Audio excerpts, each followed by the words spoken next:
okay, yeah, this beer initiative is a very good idea because then people feel motivated to stay even for the last lecture. And okay, I will take advantage of this, and I always like to start with a small summary of what we have seen at the end of the previous lecture. So we have seen that the CMB is expected to be polarized, and so we can measure a spin-to map, and then we can expand it into scalar maps of E modes and B modes. However, we also expect that if the perturbations in the universe are dominated by scalar modes, then there should be only an E mode and no B mode. And this is what the observations are telling us, as we will see later on. So once we have this E mode map, we can predict theoretically the spectrum of the E mode like we did for temperature with a very similar formalism. The main difference is that instead of being sourced mainly by the monopole, the polarization is sourced by the quadrupole of the temperature anisotropy. And it gives a CL spectrum, CLEE for the E mode, which has this shape. It has patterns, and these patterns are acoustic oscillations like for temperature. So there are common things between the E mode and temperature spectra, like these acoustic peaks. The shape is still different precisely because in the CMB you are measuring mainly θ0 at last scattering, while here you are measuring θ2. This is why the overall shape is different. But you still have the acoustic oscillations. Another difference is that in the CMB there were subtle effects of Doppler and Sachs-Wolf corrections. The polarization is simpler. It has no Doppler, it has no Sachs-Wolf, and no integrated Sachs-Wolf. However, it has extra sensitivity to rayonization, and we see that the first peak on very small L, very large angles, is a rayonization effect called the rayonization bump. So we have now two spectra, but that's not all. We have in fact three, because we expect a statistical correlation between the temperature and the E mode. Indeed, the temperature is generated by θ0, the E mode by θ2, but θ0 and θ2, they are the transfer functions of the same photon perturbation sourced by the same statistical anisotropies in the early universe. So there should be a statistical correlation between temperature and E modes, and indeed, you can compute not only a CLTT and a CLEE, but also a CLTE. And the CLTE also has acoustic oscillations. It also contains interesting information about the cosmological parameters. And it can be positive and negative because it does not come from a square.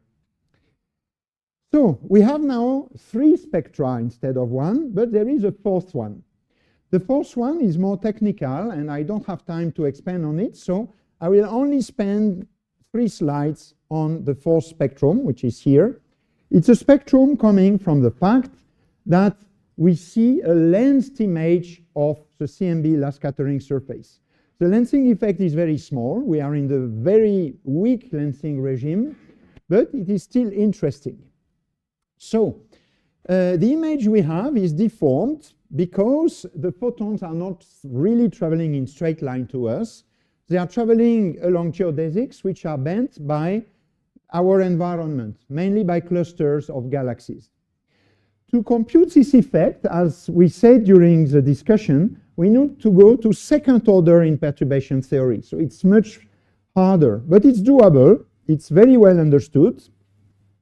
And the CMB manifests itself in several ways. The most trivial way is that the CMB spectrum is actually deformed by lensing effects. And you can think of lensing effect as introducing a smoothing of the spectrum. Why a smoothing? Because it's a bit like rayonization. It blurs a bit what you see, because the photons that you receive in one direction are in fact coming from another direction. So there is a smoothing effect.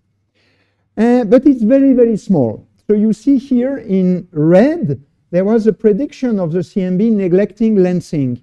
And when I take lensing into account, I get peaks which are a bit smaller, that's a black curve, and minima that are a bit higher. But you see that it's tiny, tiny.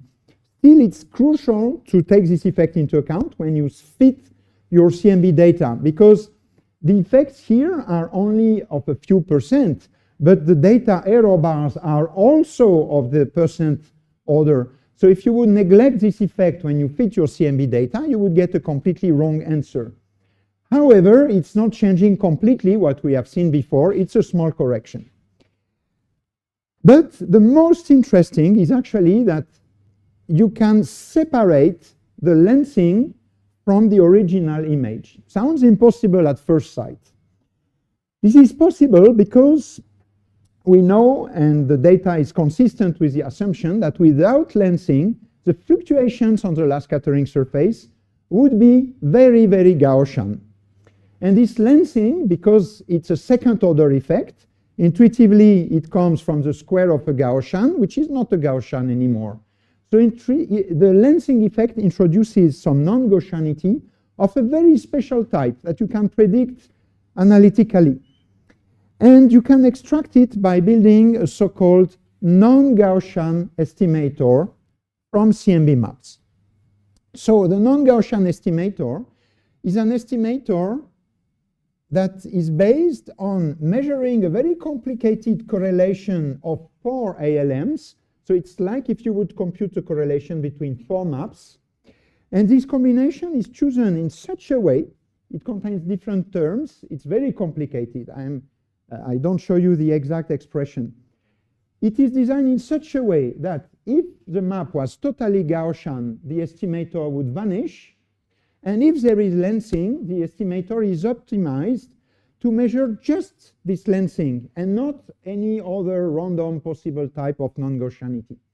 So this estimator is very beautiful. The algebra is very beautiful. It has been, it's a work that has been initiated by Wen Yu and his student Okamoto in 2003. Some people have elaborated on this, but the fundamental idea is still the same as in this paper. And by running this estimator, what you can do is a reconstruction of the lensing patterns of the map. And this lensing extraction map, again, looks like a scalar map. Why is it a scalar map? It's because what the lensing is doing is reprocessing the last scattering surface by a deflection field. The deflection field is defined in every point as a small vector related the apparent direction of the photon to the true direction in which they were emitted. So in every point you have a small deflection. So this is a spin-one map. It's a map of small vectors. But it's a bit like for the E-mode. You can prove that this spin-one map is a gradient of a scalar map. And the scalar which sources this deflection is called the CMB lensing potential. So what you reconstruct with a quadratic estimator is a map of the CMB lensing potential, so the potential of the deflection. And you can also compute what the power spectrum of this map theoretically, because you know how this lensing potential builds up. It builds up as an integral along each line of sight of the metric fluctuation along the line of sight multiplied by a kernel which is typical of any lensing effect. So the CMB lensing potential map is like a map of the gravitational potential in each direction integrated along each line of sight. So it actually tells us in which direction we have more clusters than in others. When you see a hot spot here, it means these are directions in which there are many dense clusters that have influenced the trajectory of the CMB photons. So since we know all the math of the CMB lensing effect, for a given model, we can predict what should be the two-point correlation function or the power spectrum of this map. And it's called the lensing power spectrum. So it's a force spectrum that we can measure. We have TT, EE, TE, and lensing. And this measurement has been performed. It's still dominated by Planck. It will be improved by future experiments. And for instance, in this plot, you see in red the data points from Planck And in blue, it's not a fit to the red point. The blue curve is the prediction for the lensing spectrum if we adjust the cosmological parameter by fitting the temperature spectrum. So the fact that the blue and the red agree is a strong self-consistency check of the lambda CDM model and of all the tools, the mathematical tools and the theory we use to predict lensing. So at the end, we see that our CMB data is concentrated into 4 spectra. And now it's time to go to observations. And I will go very fast through the story of the discovery of CMB anisotropies, because now this is very old. But for people of my generation, it was very exciting, because when we started, there was nothing around. Actually, I started my PhD just when the data from COBE went out, and COBE did the first detection of the CMB anisotropies with data releases between 92 and 94. But the resolution of the map was still very poor. You could only detect features on a scale bigger than several degrees, which means that when you expand this map in multiple space, you can only see a little bit of the Sachs-Wolf plateau, which was still a very interesting confirmation that there is a Sachs-Wolf plateau. And the Sachs-Wolf plateau is related to the fact that perturbations are generated in the very early universe with a nearly scale invariant spectrum. So it was a first very strong argument in the favor of inflation. Then there were many ground-based or balloon-borne experiments that tried to improve this measurement by looking at some small regions of the sky with better angular scale. There were maybe 20 such experiments. Many of them now are a bit forgotten, but a very nice one was Boomerang. Boomerang was trying to do a zoom on the COBE map in a small region, and for the first time, the spectrum of Boomerang, which was published in 2000, was showing some acoustic peaks. And that was super, super exciting. At that time, many people still believed that maybe inflation was wrong, our modeling of the CMB was wrong, things would return completely unexpected. And when this map came out, there was a lot of emotion. It was tremendous. I remember I was almost crying because I had spent 5 years already. 5 years is not much in a career, but I've spent 5 years trying to predict and understand what the CMB would tell us, and seeing these peaks just as predicted by the simplest lambda CDM inflationary models was absolutely fantastic. Yes?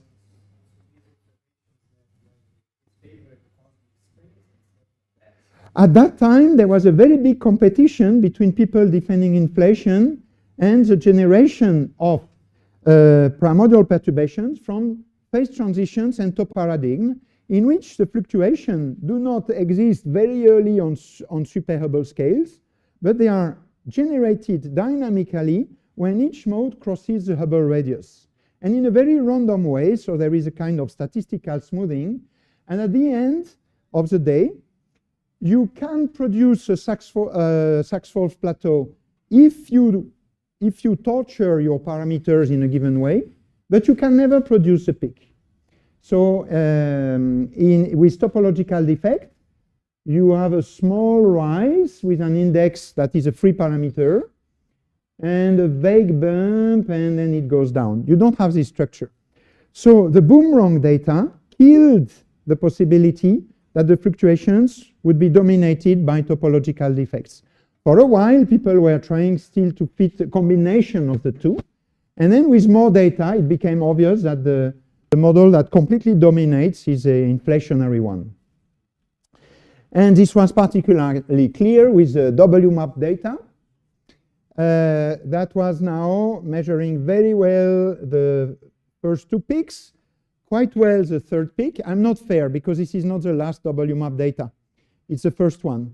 WMAP then had a better resolution of the third peak and started to see the fourth.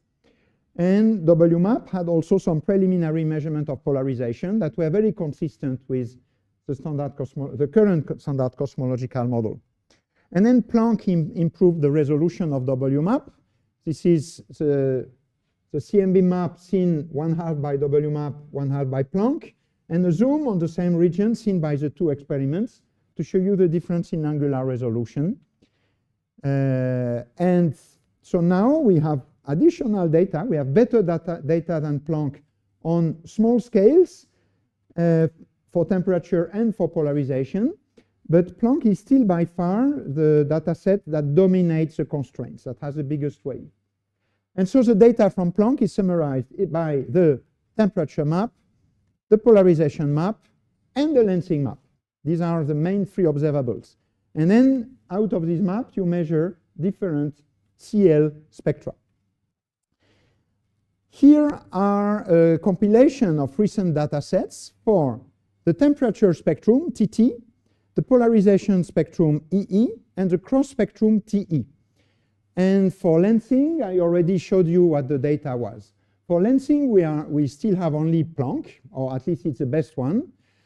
While for temperature and polarization, you see other experiments that are very important and that are getting very good data on small scales, like SPT and ACT and polar bear. So at very high L, the best points are from ACT and SPT.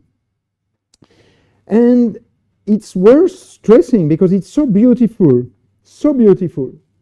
that these three spectra are really consistent with each other. There are two ways to explain it. One way is that if you follow what has been done in this plot. In this plot, people have played the game of fitting only the temperature spectrum, and then they get a prediction for TE, EE, and lensing that they directly show compared to the data. And everything is in agreement. So it's a self-consistency check. Another way to do the self-consistency check was, and I take this figure, I think, from the Planck 2015 paper, you can fit only temperature or EE or TE with the lambda CDM model. Of course, you can do it also for extended model. But this is for lambda CDM with 6 free parameters. So this is one of these very famous triangle plots that you see so often in the field, where along the diagonal you have the posterior distribution of each parameter of your model. And here you have 1 and 2 sigma contour plots for pairs of parameters. So here you have the 6 parameters of lambda CDM. And the different colors are green, EE alone, gray, TE alone, red, TT alone, blue, everything combined. And what is beautiful is that these contours always overlap. So if you use only TE and not TT, you get essentially the same information. Of course, to get the best error bars, you have to combine them. But they're in beautiful agreement with each other. And this really means that the theory is well understood. There are sometimes people who never study the CMB, but they are just obvious. They say, oh yeah, you have a curve, you fit it with 6 parameters. Wow, it's not so difficult to fit a curve like this with 6 parameters. When you understand the physics, you see how constrained it is, and you realize how consistent are these data sets, you realize, no, that cannot be a coincidence. All right, so this is the data we have at the moment. And when we fit it, we find lots of interesting things. And now let's try, just step by step, we try to fit first the simplest model that fits the data. So this is our beloved lambda CDM model, in which I assume no spatial curvature. For simplicity for the moment, I don't neglect neutrino masses, but I keep the total neutrino mass summed over the 3 family, fixed to the minimum value allowed by neutrino oscillation, which is a total of 0.06 eV. And here I report bounds on cosmological parameters at the 68% confidence level. So you have here a list of parameters, and the first 6 from here to here are parameters that have been fit jointly to the data. The other ones are parameters that have been inferred. They are called derived parameters. It's always your choice to say which are the parameters you fit and which one are derived. It's only a question of changing choosing different bases of parameters. The first one that I've put here is a measurement of tau of rayonization, the optical depth to rayonization. It appears first because this measurement is totally dominated by Planck alone, because Planck is the only, because it's a full sky experiment probing large scales, it's the only experiment that, together with WMAP, that resolve the rayonization peak in the E mode. And so our measurement of tau rayo is dominated by the Planck polarization measurement. If that measurement were wrong, our estimate of tau rayo would be wrong. So for tau, I use only Planck. For the other parameters, I used a very recent combination. I forgot to put the reference, I will add it. But I used a measurement from Planck combined with a recent data release from last winter of SPT3G. So this measurement of tau rayo, is it interesting per se? It's interesting because when you know tau rayo, you can infer what was more or less a redshift of rayonization. And when you do this, you find that the redshift of rayonization predicted by CMB experiment is very consistent with astrophysical estimate based on absorption lines in the spectrum of quasar, for instance. Maybe you have heard about the Gunn-Peterson throw. So there are other ways to guess what was the redshift of rayonization, and they are consistent with what the CMB is telling us. Then the other parameters here have been measured by a combination of Planck and SPT data, assuming the value of tau rayo from Planck. And they are a measurement of what I called yesterday small omega b, or big omega b h squared. So an estimate of the absolute density of baryons today. Then an estimate of the absolute density of cold dark matter. Then a funny parameter here called theta MC, which is just a measurement of the scale of the acoustic peaks. It's not a fundamental parameters, but once you have measured these fundamental parameters, you can translate it into constraints on derived parameter like the Hubble expansion rate. Then we have a funny combination here also, AS exponential minus 2 tau. This combination is a parameter that controls the amplitude of the CMB temperature spectrum. Because we say that this amplitude comes from the amplitude of the primordial spectrum, P of curvature. That amplitude is governed by AS. But then we say that the CMB spectrum is rescaled by the effect of the rayonization fog. And then it decreases exactly like AS exponential minus 2 tau. So this parameter is a parameter that gives a global amplitude of the temperature spectrum on the scale of the peaks. And it's the one that is measured in the most direct way. And then NS is the spectral index of the primordial spectrum. And if we discuss these values, they are also very remarkable. For instance, the value of omega b that is measured can be compared with what you measure by studying the abundance of primordial elements as predicted by nucleosynthesis. You know that by looking at the abundance of hydrogen, helium, and deuterium in the universe, and using the theory of nucleosynthesis, you can make a prediction on omega b. These two predictions have now roughly the same error bar, and they are very, very well compatible with each other. So depending on small details, some people will tell you they are compatible at 1 sigma, some other at 1.8 sigma. This depends on which data you trust the most for nucleosynthesis, but overall it's a remarkable agreement. And then what about the measurement of the density of cold dark matter? So here we don't have a theory doing a prediction of this density, so we cannot say, oh, this is consistent with the theory, but it confirms the existence of dark matter at exactly 100 sigma with the current error bar, you see. It's a coincidence. And as I already mentioned during a discussion session, the reason for which we measure the density of dark matter is that the CMB is very sensitive to the redshift of equality, which gives you the total abundance of non-relativistic matter. It measures omega b, and just the difference between the two gives omega of cold dark matter. But it's not telling you a lot about the nature of dark matter, of course. Okay, I have nothing funny to say about this measurement of the amplitude. The measurement of NS is very interesting because It's a bit smaller than 1, which is what you would expect from many, many models of inflation, and this measurement will help you to discriminate between models of inflation. We'll show a bit on this at the end, and I guess that probably Mehrdad will come back to this also. All right, and in the derived parameter, we have the famous indirect measurement of H0 with a famous low value, which is consistent with many other techniques, but not with the distance ladder measurements. As a derived parameter, we can measure sigma 8, or a combination of sigma 8 with omega m called S8.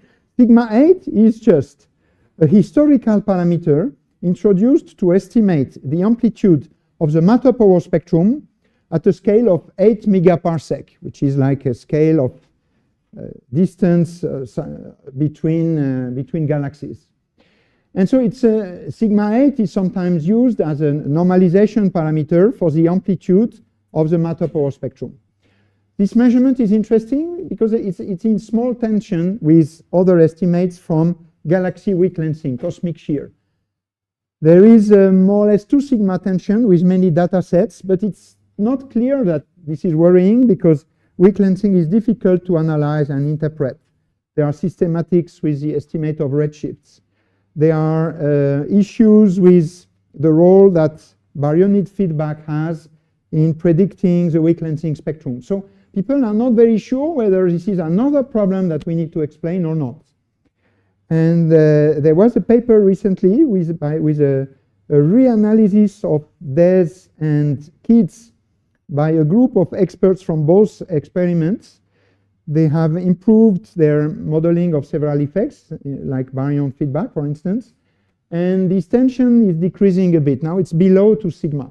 So not many people believe that this is a problem. I find it interesting, but I would not call it a tension or an anomaly.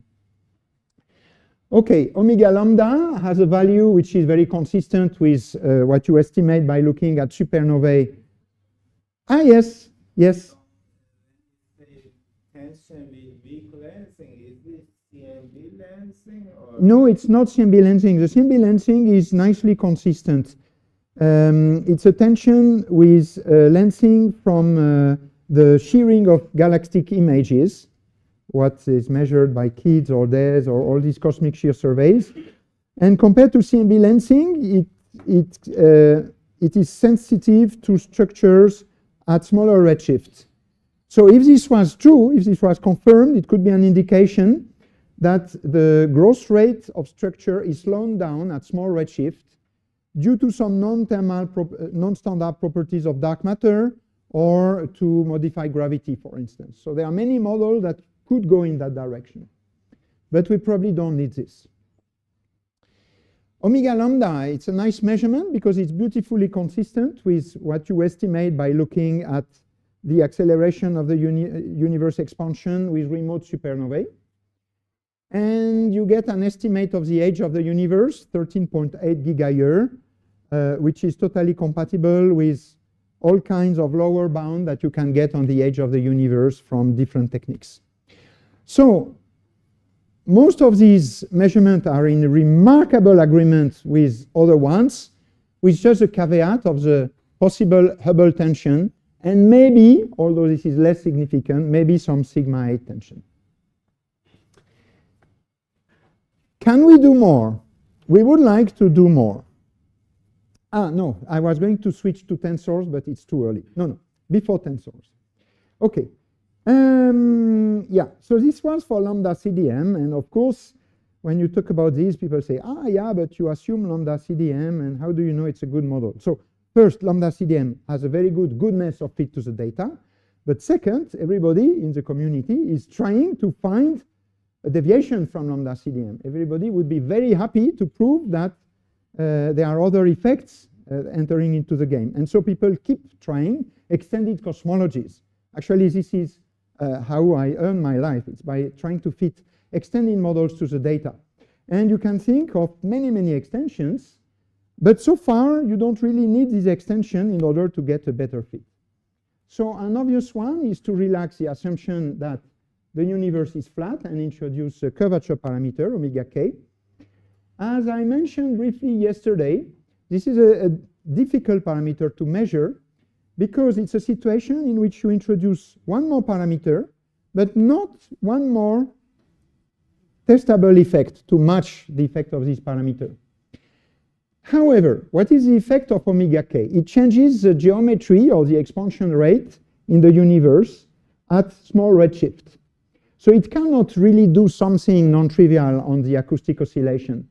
It can affect mainly the angular diameter distance to recombination, and this will show up through the scale of the peaks, and the late integrated Sachs-Wolf effect. If you change the expansion rate at small redshift, you will change your late integrated Sachs-Wolf effect. But this was true for omega lambda already, so you could say we will never distinguish the effect of omega lambda and omega k. Fortunately, in the basis of these two effects, they go into different direction. When we play with omega lambda, we have a given combination of changing the scale of the peak and the late integrated Sachs-Wolf effect. When we play with omega k, it's a different combination. The shapes here are small. The impact on the late integrated Sachs-Wolf is very small, while the impact on the scale is bigger. So in principle, you can still argue that you still have more effects than parameter, 8 effects for now, 7 parameters. The effect of omega lambda is still not a linear combination of the effect of the other parameters, and omega lambda can be measured independently of the others. And this is true up to the issue that we have big error bars here due to cosmic variance. So omega k is measurable with a CMB only, but not with a very good error bar. And the error bar you get, well, is still quite remarkable. With Planck alone, you get an error bar of 0.006, and you are at 1.5 sigma away from 0, which you would not call a detection of curvature. You would say, okay, this is still compatible at a good level of significance with a flat universe. So the error bar is still, from CMB alone, is still remarkable. But to do something better, you can add measurement of the BAO scale in large-scale structure, because the BAO scale measures big omega m in an independent way. And when you have big omega m as an additional information in the problem, you can resolve better some parameter degeneracies, and you get this fantastic error bar of 0.002. And in this case, the measurement is nearly centered in 0. So very strong evidence for a flat universe. And theorists love to see this because most theorists like the beauty of inflation. And inflation would have a hard time if we would detect curvature. Anyway, this is an unbiased measurement of curvature, and it's compatible with 0. Yes?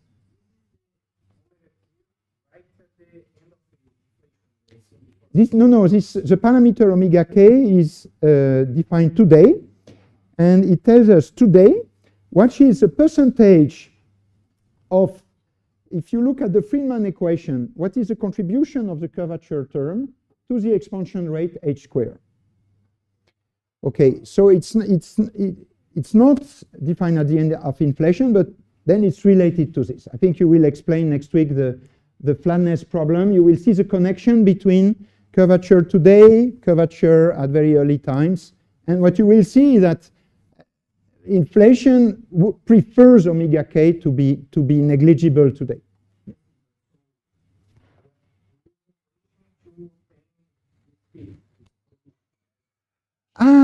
We don't, yes and no. We don't.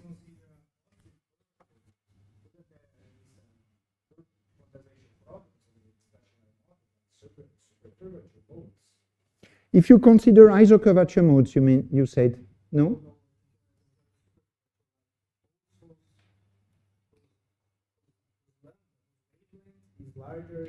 Okay, yeah, so what you are saying is very true.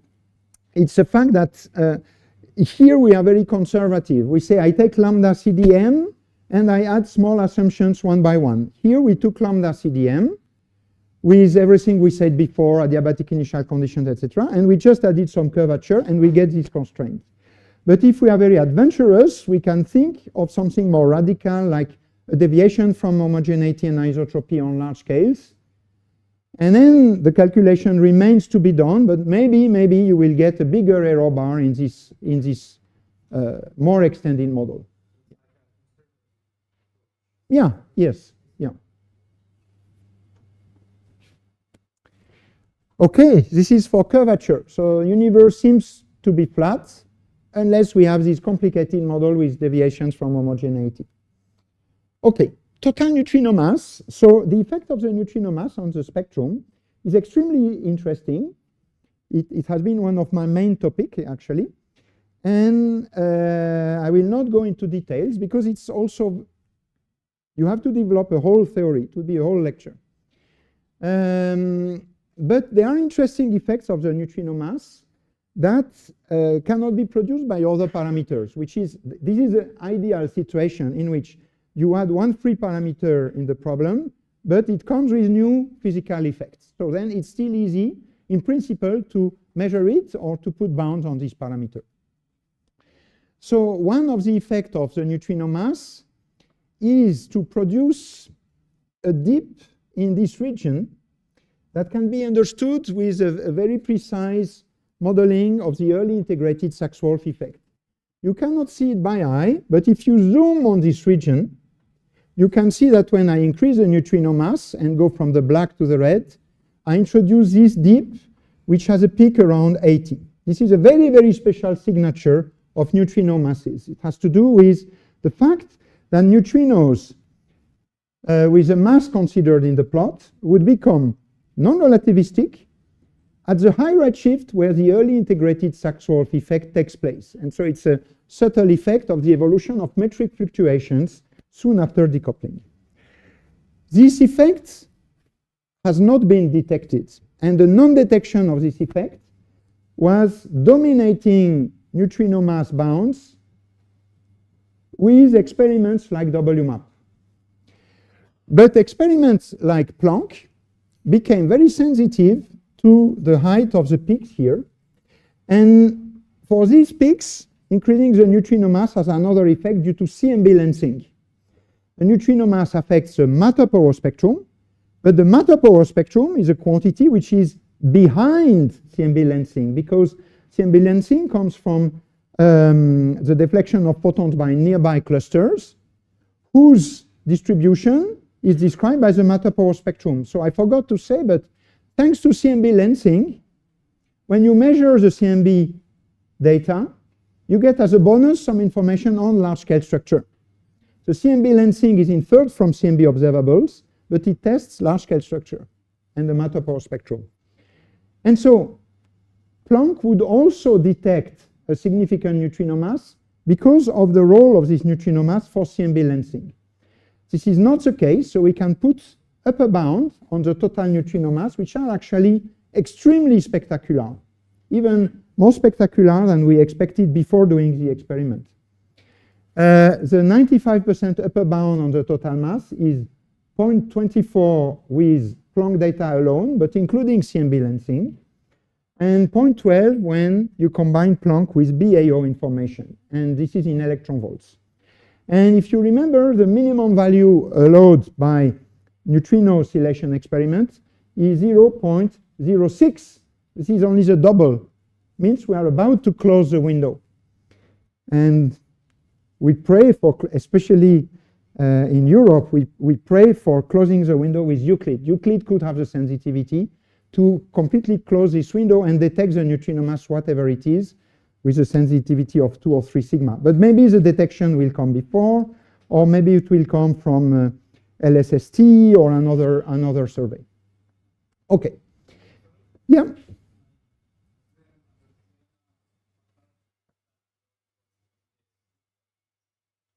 Yeah. So this is a zoom between 40 and 160. So this effect of the neutrino mass producing a dip is here. But in order to show it to you, I had to do the zoom with a subplot. And these subplots, this one is a zoom on the maximum of the second peak. This one is a zoom on the minimum of the second peak. When I increase my neutrino mass, I have a smaller matter power spectrum, so I have less lensing. So I have less smoothing of these features. So I have a larger peak and a smaller minimum. And this is what you see with these curves.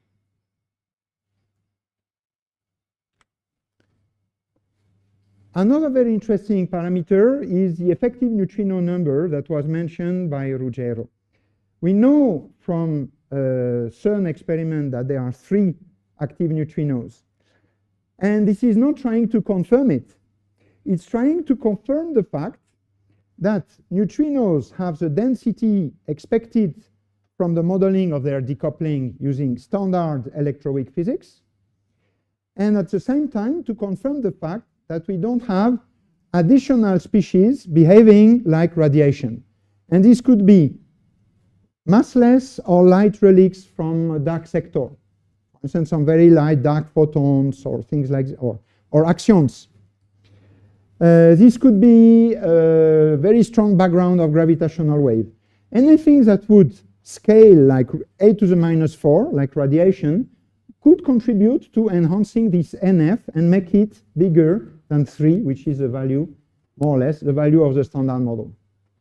And when you introduce NF as a free parameter, you have very subtle effect in the CMB. And so it's again measurable. I will add also there a reference. I think this was very well understood by Sergei Bashinsky, who was a student of Seljak about I think 15 years ago. And then better understood by other people. We also worked a lot on this.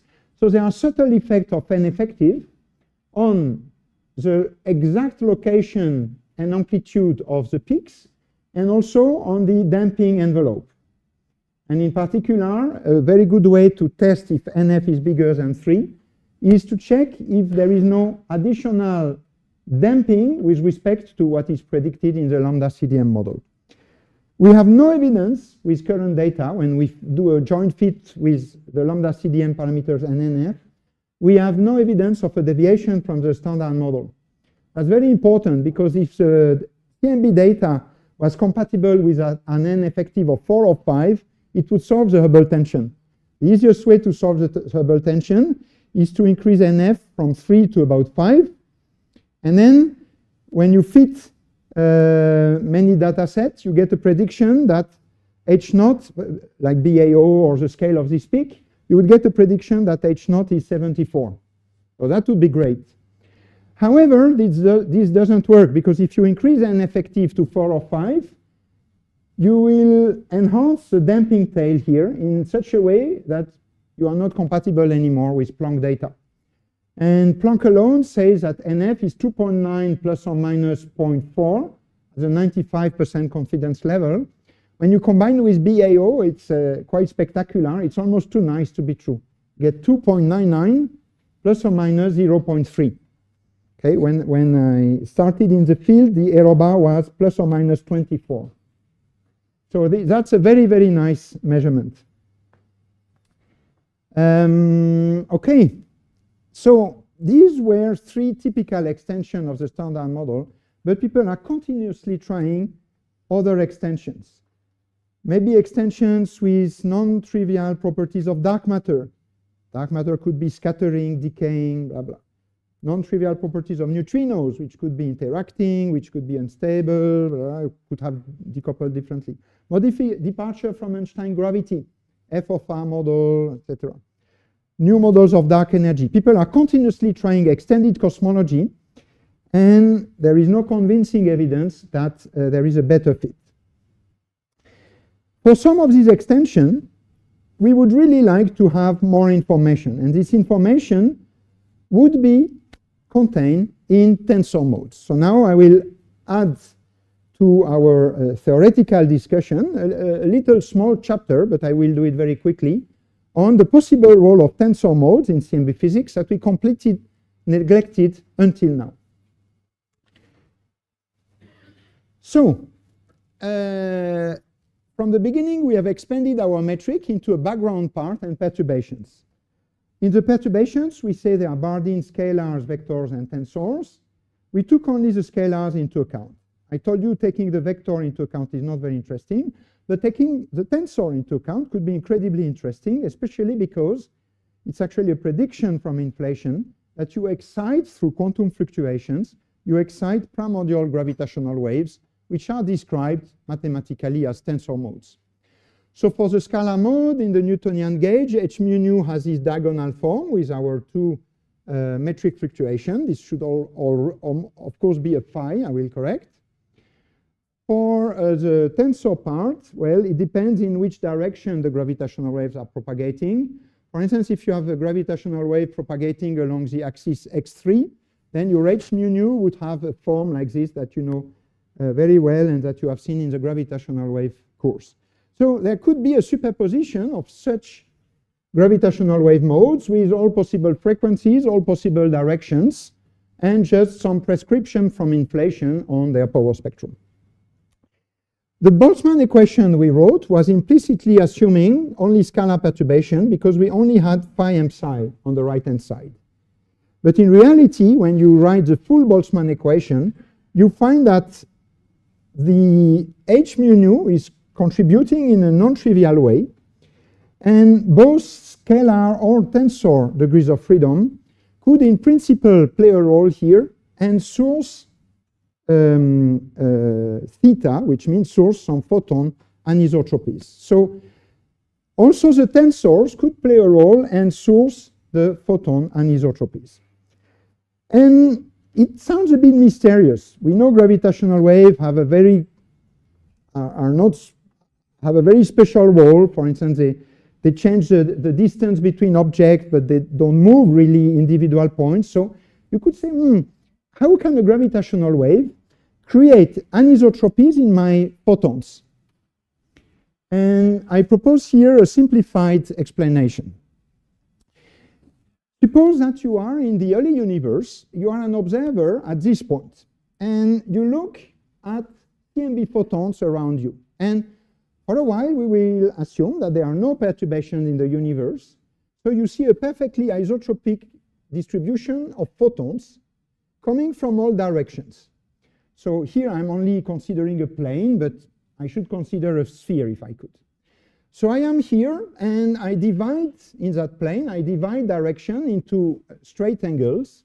And then if my flux of photon is isotropic, I will have 1/4 of the flux of photon coming from the top, 1/4 from the bottom, 1/4 from the left, 1/4 from the right. And then suppose that a gravitational wave passes by, and I will assume that the gravitational wave travels orthogonally to the screen. And we know that this gravitational wave, if we do a plot in a local inertial system of coordinates, of physical coordinates, this gravitational wave will actually transform any circle into ellipses, sometimes deforming horizontally, sometimes vertically. Well, this depends on the choice of axis, of course. I suppose in this example that my gravitational wave has a phase such that my circle is deformed as an ellipse. Then, of course, all the photons coming from this direction, from this pi/2 angle, now are concentrated into a smaller angle. And these ones are distributed into larger angles. But when I compute, for instance, my quadrupole, I don't know necessarily that I should take this into account. So I look at how many photons come from top, bottom, left, and right within angles of pi/2. And of course, in this part, because my quarter of photons have been stretched, I find not so much flux from here, not so much flux for here, and more flux from the left and the right. This means that I do measure now a quadrupole. And this quadrupole doesn't come from intrinsic distribution of photons, but from the fact that a gravitational wave is deforming locally the space-time. And this is how a gravitational wave can actually create anisotropies in the photons. So then these anisotropies will propagate. So the gravitational wave creates a temperature quadrupole, but then we have this Boltzmann hierarchy that couples all the modes. So the Boltzmann hierarchy tells you that once you have created a θ2, it will scatter in both directions, towards theta 1, theta 0, and towards theta 3, 4, 5, etc. So you will create all kinds of temperature multiples. We have also seen that if at last scattering the photons live in an environment with a non-zero quadrupole, they will get polarized. So you also create polarization with this mechanism. And this polarization will contribute to the E modes and B modes. And now my previous argument that when I have only scalars, the geometry of the problem is such that all fields are gradient fields and I cannot have a B mode, this argument collapses when I create polarization with tensors. Tensors have a sufficiently complicated geometry to create also B mode, to create a curly component. So we have now two sources of photon anisotropies, the scalar and the tensors. And these two sources are statistically decorrelated because after inflation, you have a distribution of tensor and scalar fluctuations, which is expected to be decorrelated. So this means that in principle, when you solve this problem, you can first run your Einstein-Boltzmann solver with only the scalar mode and get the scalar spectrum. Then you run it with only the tensor mode, you get a tensor spectrum. And you add the predictions in quadrature, which means you add the variance of the scalar mode and the variance of the tensor mode to get the total variance. And that means that your total CLTT is the sum of the CLTT scalar and CLTT tensor. The same for E modes, the same for TE modes. And for B mode, what is really interesting is that you only have to take the tensor into account because the scalar predicts no CLBB. So you can do these predictions with Einstein-Boltzmann solver. They all know about the tensor sector. And for instance, in this case, I choose to calibrate the amplitude of my tensor using a given value of this parameter R. R is called the tensor to scalar ratio. It gives you the amplitude of tensor that we assume relative to the amplitude of scalars. So R of 0.1 means that at some scale in some units, you would have something like 10% of tensor and 90% of scalars. So this is a free parameter of the model that in principle you would like to measure or constrain with the data. So the red and blue solid curve are things we already know. It's a TT scalar spectrum, the EE scalar spectrum that we already studied. The dotted red is a prediction in this case for the tensor temperature spectrum. So at the end, you want to sum up the solid red with the dotted red to have the total temperature spectrum. Same with the dotted blue. But for the BB mode, if I look only at primordial perturbation, I only have a tensor prediction, which is here in green. Why is there a solid green line? It looks like I've been lying and there would be actually BB modes generated by scalars. No. This solid line is very different from all the other curves because it has a completely different interpretation. It's the contribution to the B mode generated when you have only scalars, but you take into account TMB lensing. TMB lensing being an effect at second order in perturbation violates my previous claim that scalar mode cannot produce BB modes. Scalar mode can produce BB modes, but at second order in perturbation through lensing. So if I have even only scalar mode, I will have this BB contribution, which has a shape very different from the BB mode from the tensor.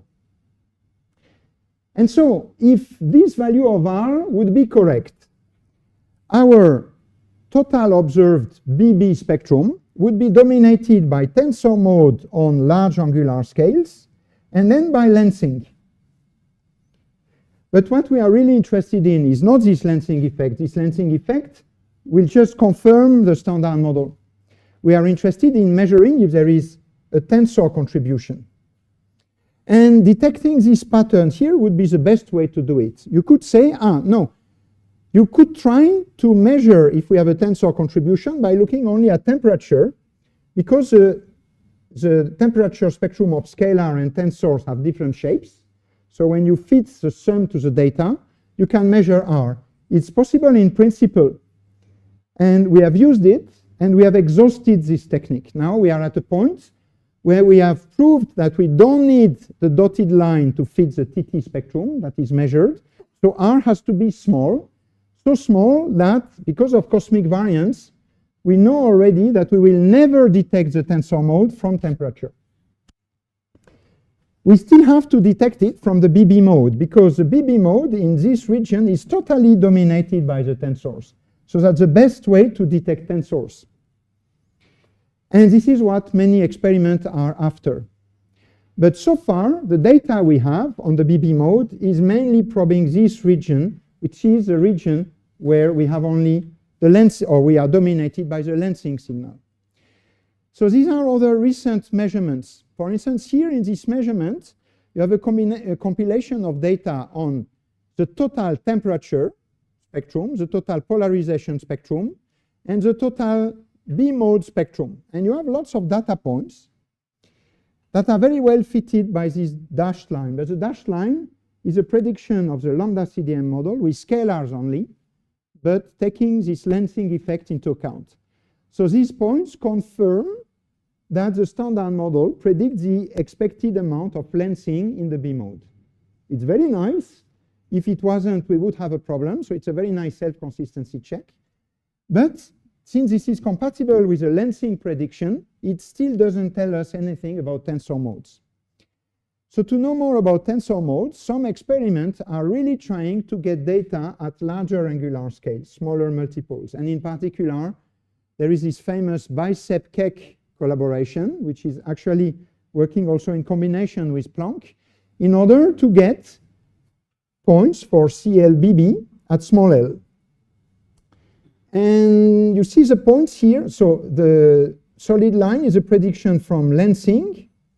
The dashed and dotted line are prediction if you have tensor modes with different guesses on the amplitude of the tensor modes.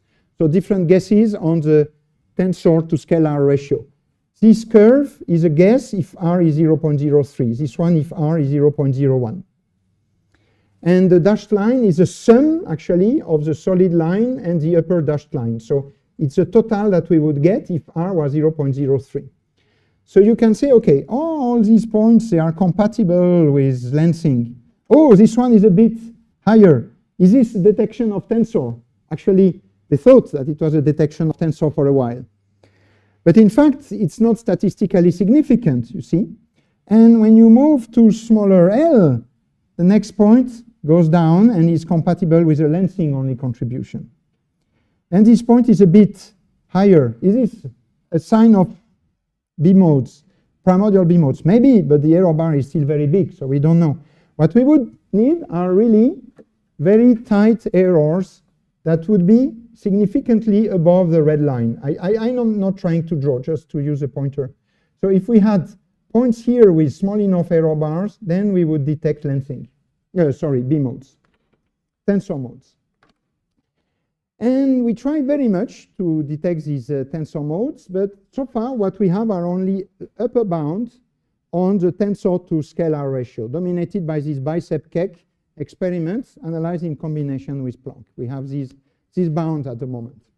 And these bounds are crucial in order to understand inflation. So I'm not going to walk on the feet of Mehrdad, who will tell you lots of fascinating things about inflation.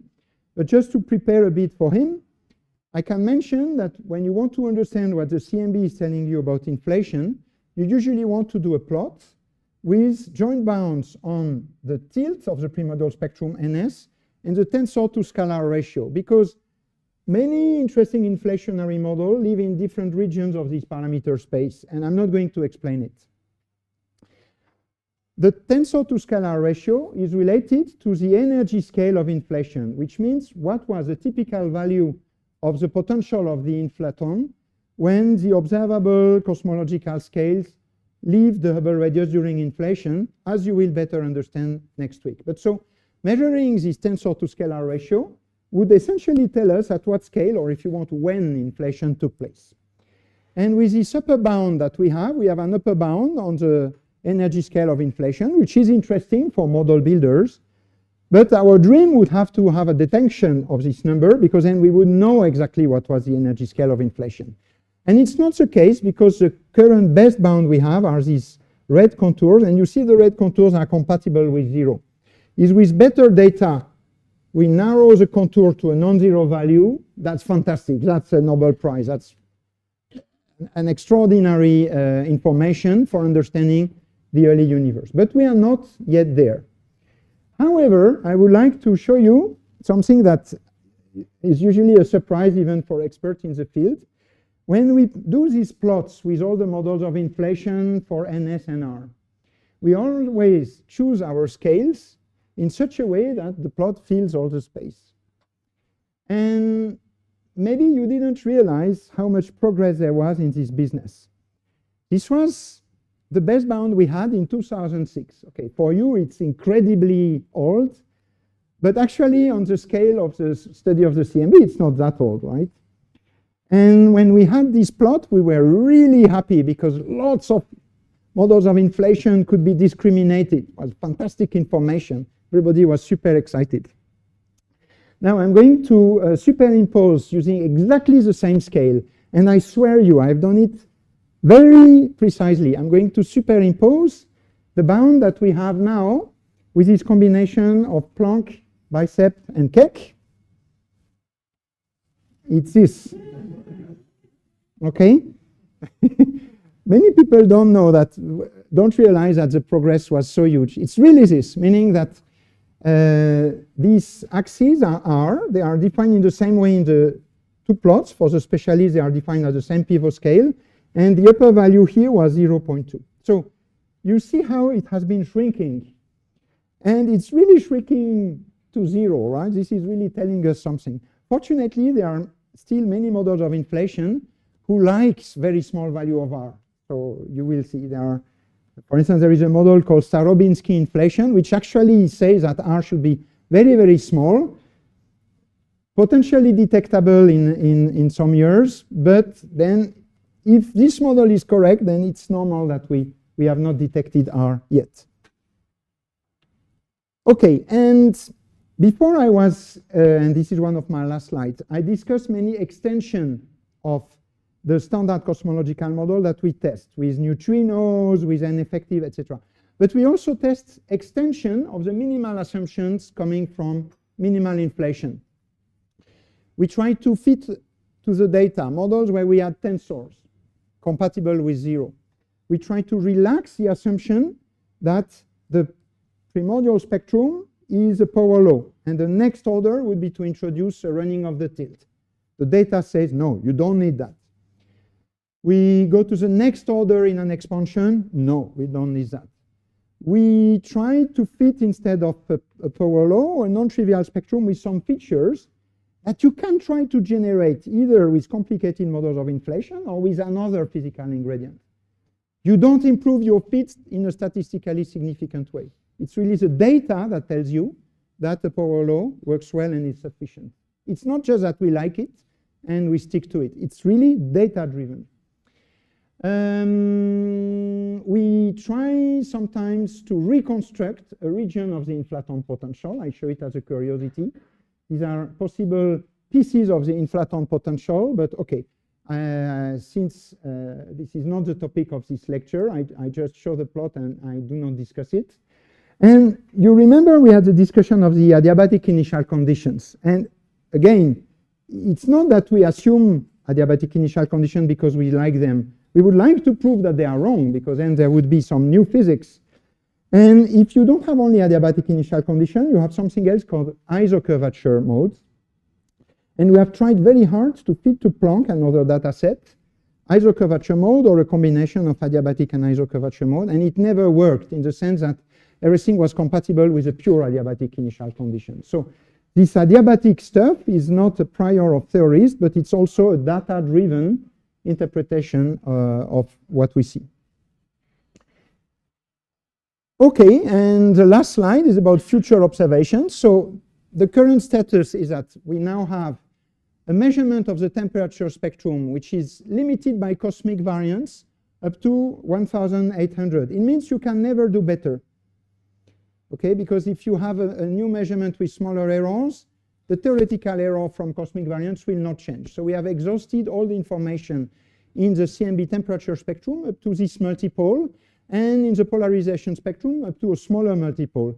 So the room for improvement is beyond. We can still gain information from temperature at even higher L, but that's interesting, but not too much, because at higher L you start to have foreground contaminations, things like this. But there is a lot of information to extract from polarization at larger L, and that's definitely super interesting. Could test more extensions of the minimal model.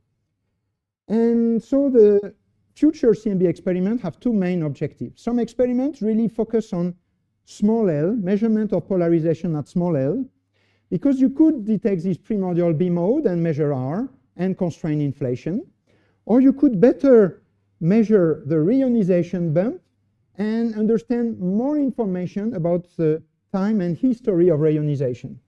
So a typical instrument going in this direction is a LightBird satellite, Japanese project with international collaboration, but it's led by the JAXA agency. And we don't have a launch date yet, but we know that it will fly, and not too late. In some years it will fly. And there are big hopes to detect R with this kind of experiment. And then, although we don't have a lower theoretical bound on R, so I say hope, I didn't say chance. For high L polarization, so trying to grab more on the multiples here, the goal is to measure better the high multiples of polarization, because you would know more about the exact scale of the polarization peak. That's very interesting. And also about the damping tail. So typically, a parameter like NF could be constrained much better in this way. But also many exotic models that are currently advocated to try to solve the Hubble tension, early dark energy, models with shifted recombination. If we want to test these models, this is what we need. And also, if we have better data on high L, we will have a better measurement of CMB lensing. And with a better measurement of CMB lensing, we learn more about the large-scale structure at some interesting redshifts. And this can tell us about other exotic models of modified gravity or just a neutrino mass. And so for all these reasons, there are experiments which are usually then ground-based that are trying to do better measurements. So currently ACT, SPT, and Cubic are trying to improve their data set. And some very important progress should be made by the Simons Observatory and the CMB stage 4 experiment. And for instance, to give you an idea, LightBird could measure the tensor to scalar ratio with this error bar at the 1 sigma level, and CMB stage 4 could measure NF with this error bar. So these are the hopes. So there is still some information in the CMB, still a very exciting field with lots of things to do. And that's the end. I thank you very much for your attention. It was a pleasure, and I'm done. Yeah.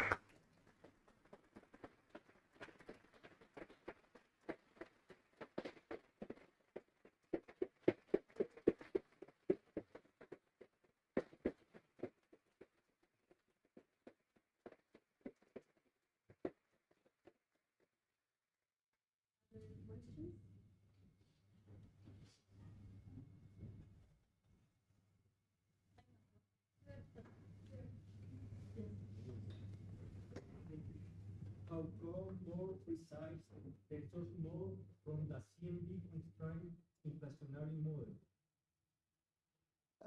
Yeah, maybe you can say it one more time. Sorry.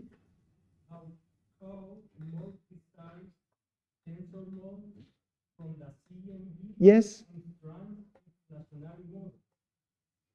So I can go back to this plot. Okay, and this is more a topic for next week, but here you have the primordial tilt, and here's the tensor to scalar ratio. And each intersection between values of the two, each point on this diagram, corresponds to a value of the slope and curvature of the inflaton power spectrum. Unfortunately, it doesn't test directly, to simplify, it corresponds to a combination of V, V prime, and V second, the value of the potential of its first and second derivative. So for instance, the fact that we are below this line proves that in the observable region, the potential of the inflaton is concave. So not like in m square phi square, but more like in a Mexican hard potential. We know this, you saw, we are below this line, we know that it should be concave. That's a very big information. And again, we want to measure a non-zero value of R, because if we measure a non-zero value of R, we measure the energy scale of inflation, and then reporting this information in the other constraints, we will have really three independent measurements of the potential of the inflaton, its slope, and its curvature, and it will restrict a lot the possibilities for which kind of inflation, model of inflation work or not. And so now we have an upper bound which is at 0.03, and in my last slide about light birds, it was one order of magnitude below. You could be a bit disappointed. You could say, we launch a new expensive satellite to gain a factor 10. Yeah, but it's very difficult to gain more because what we measure is actually the power 1/4 of this number. So you need a measurement which is 4 orders of magnitude better in order to improve this number by 1 order of magnitude. So it's already fantastic that with light birds we can gain 1 order of magnitude. And that would be helpful, for instance, because here in green you have the prediction of this Starobinsky model, which says that R is non-zero. If you gain 1 order of magnitude, I'm not sure, but I think you start to be relatively sensitive to the prediction of Starobinsky inflation. And then if you can prove that this model is the right one, it's fantastic.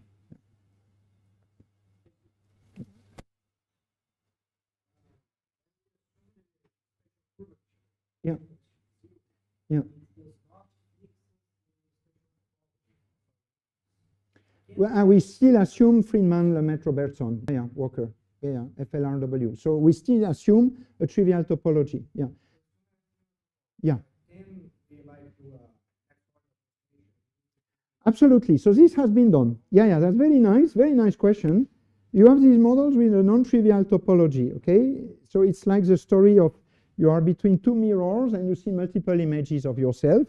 It could be that our universe is smaller than what we call the observable radius of the universe, but is compact, and because it's compact, we could see multiple images of the universe in different directions. So it could be, for instance, that the true size of the universe is 1 order of magnitude smaller. That's what we call the observable radius. And then we should see multiple images of any point in the sky. So these are called models with a non-trivial topology. So these models, they have two consequences. The first one is that they introduce spatial curvature. And so they should predict, in principle, that omega k is non-zero. And second, we should be able to see these multiple images. Sorry. Yeah.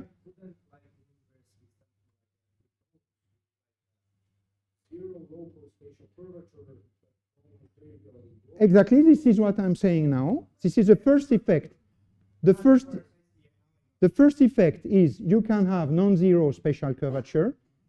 In most of these models, this will usually be the case. And the second effect, I'm coming to this, is we should see multiple images. So it means that we could expect that what we see here shows the same point several times. And when you elaborate a bit on this, well, I could do a drawing, but if I had time. If you think of what you expect that there are circles in these maps that show the same points seen from different points of view. So people have tried to look for these matching circles, but it's not so obvious, because if you have two circles here which show the same points seen from different angles, then the intrinsic anisotropies along the two circles will be the same, but not the Doppler effect. And so these circles will be correlated but not identical. And then you have to launch a huge machinery that is trying to analyze this map and try to find a statistical evidence for these models with non-trivial topology. And same story, it has been done a lot. And actually for this, you don't need very good resolution. So already with WMAP, I think most of the people did it after WMAP, and it was updated after Planck. Result, 0 result from the attempt to find the matching circles, and the curvature is compatible with 0. So these models were a hot topic 10 years ago, and then it disappeared because it seems really we are not in this case, although the best we can do is say, if the universe is compact, its true radius is above some value. And this value now is more or less the same as the observable radius of the universe. Could still be compact, but with a bigger radius. But then we would probably never know. This is also consistent with the You could have inflation with non-trivial topology, yes. Yeah. But then most models would say it's more natural that the radius is huge. Yeah.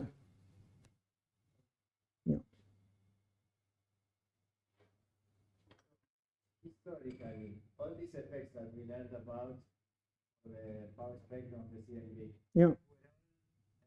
derived before the date. Absolutely, they were all derived before the data. You are right. Thank you. Thank you for the question. It deserves to be stressed. So these CMB curves, they have been predicted in the, so the global shape has been predicted. So this was my first slides with the famous gringos, right? The global shape with the oscillation have been predicted by this Tsarnaev, Peebles, Silk very early, provided that fluctuation would be generated very early, like during inflation. But then all these little details, integrated Saxford, gravity boost, all this was understood in the early 90s. And in the early 90s, there was already a very good code, CMB fast, even before the code of Bertschinger. And it's compatible with what we have now. It's just that the code we have now are a little bit more precise and much faster. But otherwise, nothing changed. Everything was in place in the early 90s. And the data with the peak started to be serious with WMAP. So it came something like 15 years later. So at the end, this has been one of the most predictive story in cosmology and maybe in science, where you predict something very complicated in great details 15 years before you observe it. So, okay, Einstein had predicted gravitational wave 1 century in advance, but all these little things we said, they have not been invented to explain the data a posteriori. They were there well before. This is why once you understand this field, you have to love it, right? It's so fantastic. Yeah. You